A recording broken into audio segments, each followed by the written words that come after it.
percentage of toxins to remain in the water because they don't think they will contribute that much harm to the body. Now I want to show you this here.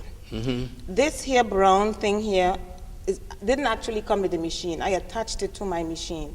Because what I do, I go to a lot of people's homes. They invite me to do presentations and to show them the device. Right. And to educate them. I do seminars. And so because I travel with my device, I decided to buy this as a pre-filter. So this cleans the water.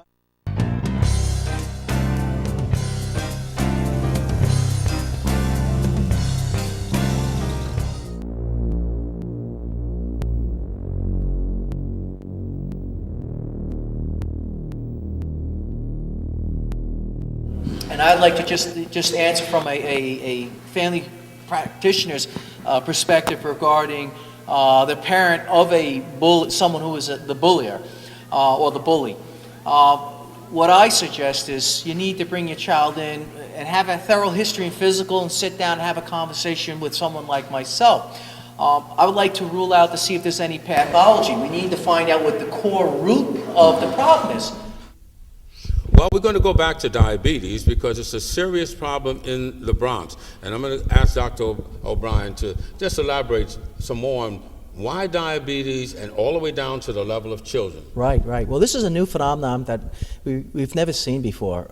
Type 1 diabetes we call adolescent diabetes, and this is something that you're either born with or there is a theory, hypothesis that you at a young age you're infected with a virus which the virus attacks the cells within the pancreas, and those specific cells are the cells that what we call beta cells, and they produce insulin, and the body loses the ability to produce insulin.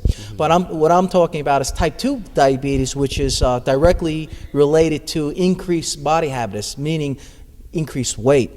And like I just moments before, I just said that the Bronx is known as the unhealthiest borough in the Bronx, and we are the leader in obesity. Yeah. And we're starting to see adolescents, their body habitus increasing, meaning they're gaining weight. Very significant.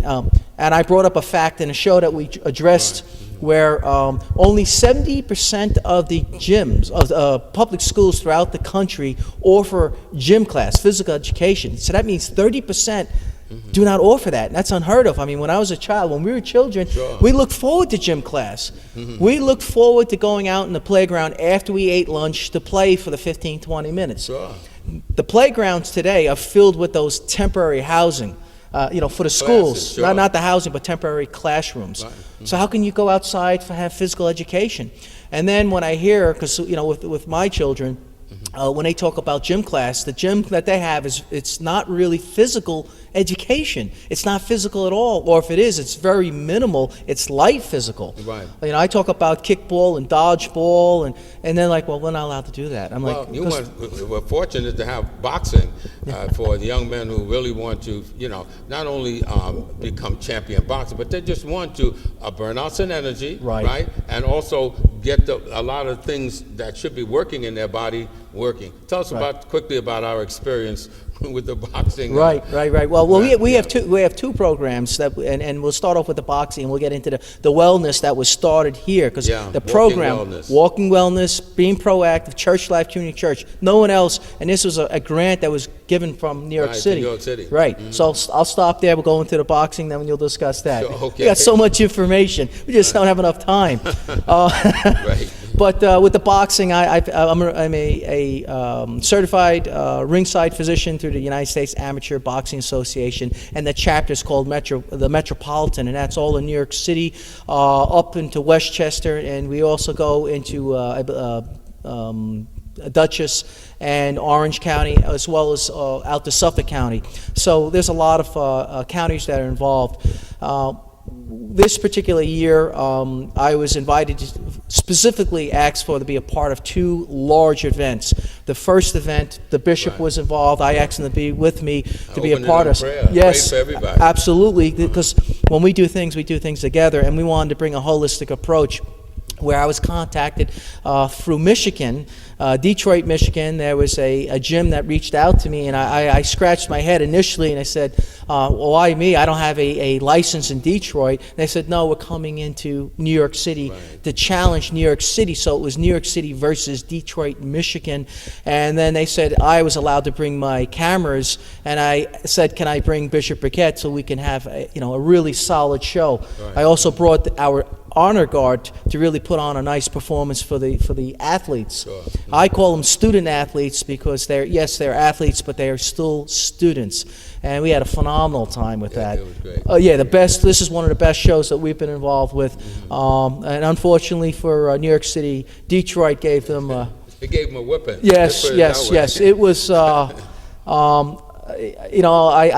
like to see good sportsmanship, and this was very good. The sportsmanship was. The sportsmanship was good. Yes, it was just that Detroit was a whole lot better. They were on a different plane. Yeah. So I know we only have 3 minutes, so we have to talk about the wellness here. If you can just go over it. Yeah, we've been blessed. We got a grant, Walking Wellness. What we do is we take folk out on a Saturday morning and for a walk. And they have a pedometer that shows them how much distance they did walk, so they can practice going further the next time. And we give them a T-shirt, and also we work with what they should eat and how they should prepare themselves. And in walking, they're walking off a lot of the bad food or all of the toxin and stuff that's in their system. So Walking Wellness has been a real benefit to us, and we want you to join any of these things that we talked about. And you want to be part of it, it's there for you. And we want you to know that if you heard Dr. O'Brien or myself talking about